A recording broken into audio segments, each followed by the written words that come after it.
Potato growing bags terrace garden. एक गांव में रामू नाम का एक व्यक्ति रहता था। वो अपने खेत में फसल उगाकर जिंदगी चलाता था। रामू के विनोद प्रमोद नाम के दो बेटे थे। विनोद बहुत स्वार्थी था और प्रमोद बहुत भोला था। प्रमोद सिटी में रहते हुए व्यापार करते हुए अपने पत्नी और बच्चे की देखभाल करता था।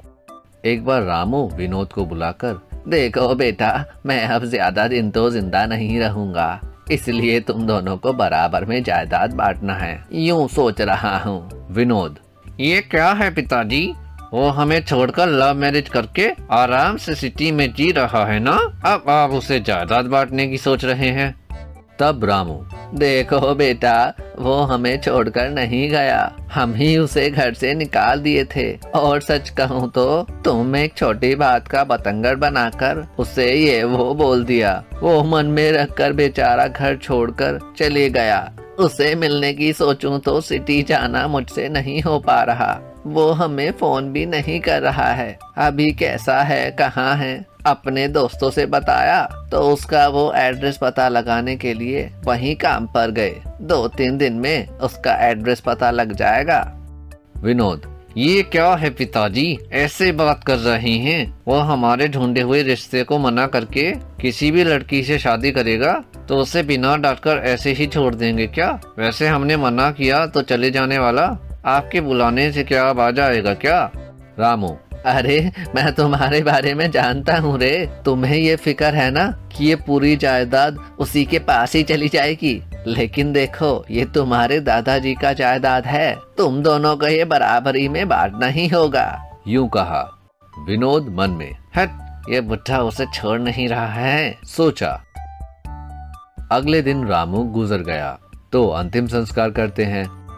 कुछ दिनों बाद प्रमोद वहां आया। प्रमोद विनोद से, अरे भैया, ये क्या हो गया? पिताजी कैसे गुजर गए? इतनी बार आप लोगों को फोन ट्राई किया लेकिन आप फोन ही नहीं उठा रहे। पत्र भी लिखा, उसका जवाब भी नहीं दिया, यूं कहा। विनोद अपने मन में, वो पिताजी तो पत्र पढ़े बिना ही और मैंने फाड़ दिए रे। सोचकर, देखो भाई, पिताजी के गुजर जाने से पहले तक भी वो तुम पर बहुत गुस्सा थे, इसलिए जायदाद में भी एक शर्त रखे थे। प्रमोद, जायदाद क्या है भैया, मुझे कोई जायदाद नहीं चाहिए, आप ही सब ले लीजिए। सब मैं ही ले लिया तो लोग भाई का जायदाद भी हड़प लिया, यूं भला बुरा कहेंगे, यूं कहा। तब प्रमोद की पत्नी प्रमोद से, हाँ जी, आपके पिताजी की दी जायदाद को मना करेंगे तो अच्छा नहीं होगा। वैसे वो शर्त क्या थी, पूछिए तो जरा, यूं बोली। वो सुनकर प्रमोद, ठीक है भैया, मैं जायदाद लेता हूँ, यूं कहा।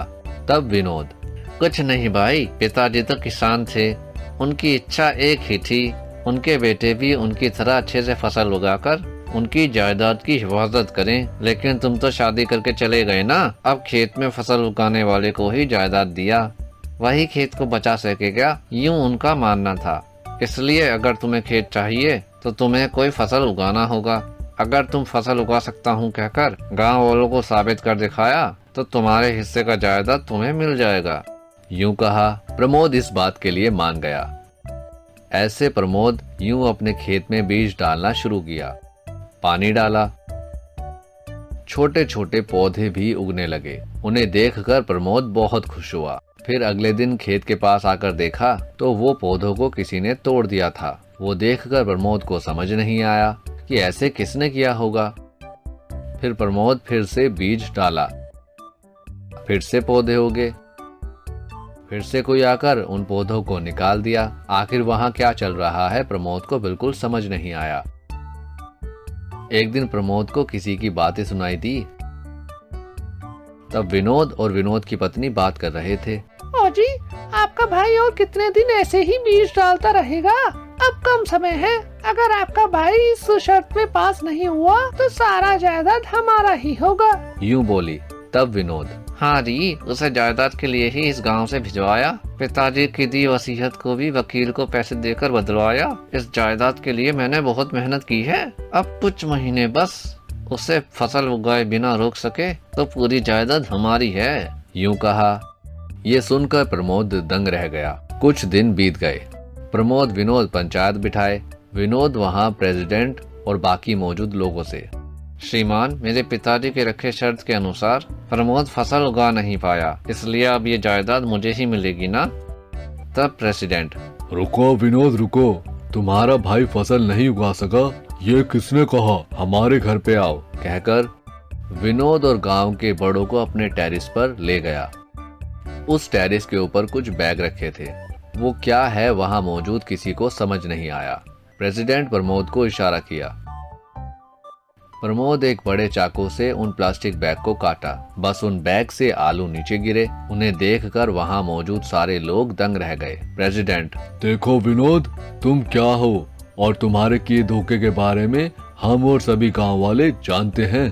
तुम्हारा भाई तुम्हारे बारे में आकर सब बताया और हमें टेरिस पोटैटो गार्डन के बारे में भी बताया। तुम्हारे पिताजी मेरे बहुत अच्छे दोस्त थे, इसलिए प्रमोद के साथ अन्याय नहीं होना चाहिए सोचा। तुम्हारा भाई यही कुछ महीनों से इन बैग्स में फसल उगाया, शर्त जीता।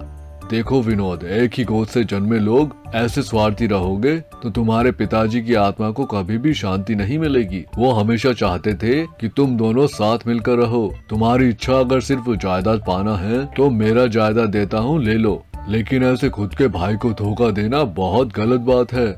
यूं कहा विनोद को अपनी गलती का एहसास हुआ। विनोद, प्रेसिडेंट जी, मुझे माफ कर दीजिए, मैं स्वार्थ में अंधा हो गया था। अरे भाई, मुझे ये जायदाद नहीं चाहिए, पिताजी का दिया संस्कार ही मेरे लिए बड़ी जायदाद है। यूं कहा। तब प्रमोद, नहीं भैया, ये फसल मैंने जायदाद के लिए नहीं उगाया, हमारे किसान दोस्तों के लिए एक नए तरीके के लिए बनाया। मैं वैसे भी सिटी में अच्छे से ही कमा रहा हूँ, आप ये टेरिस गार्डन तकनीक इस्तेमाल करके उन्नति कीजिए। यूं कहा। सब बहुत खुश हुए।